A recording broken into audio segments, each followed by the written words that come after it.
தாண்டி வந்து போய்கிட்டு இருக்கோம் குலதெய்வ கோயிலுக்கு. இங்கே ஒரு பாட்டி பறக்குறோம் பறந்தே ஆகிறோம் உசுரை கையில் பிடிச்சிட்டு பறந்துட்டுருக்காங்க பைக்கில். பாட்டிக்கு இந்த வாழ்வை பார்த்தீங்களா? அதுக்கப்புறம் அவங்கள கொஞ்ச நேரம் வேடிக்கை பார்த்துட்டு அப்புறம் திரும்ப உட்காந்து வெற்றிகரமாக கோயிலுக்கு வந்தாச்சு.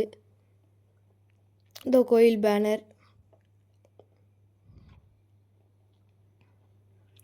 அதே கோயிலுக்கு முன்னாடி ஒரே தென்னந்தோப்பு இருக்கும். திரும்ப வாழைத்தோப்பெல்லாம் தாண்டி போய்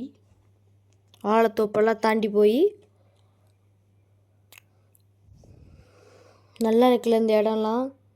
கிராமத்து சைடானாலும் நல்லாயிருக்கும். எங்கள் அப்பா வந்தோடனே அவர் இதை பார்க்க போயிட்டு இதான்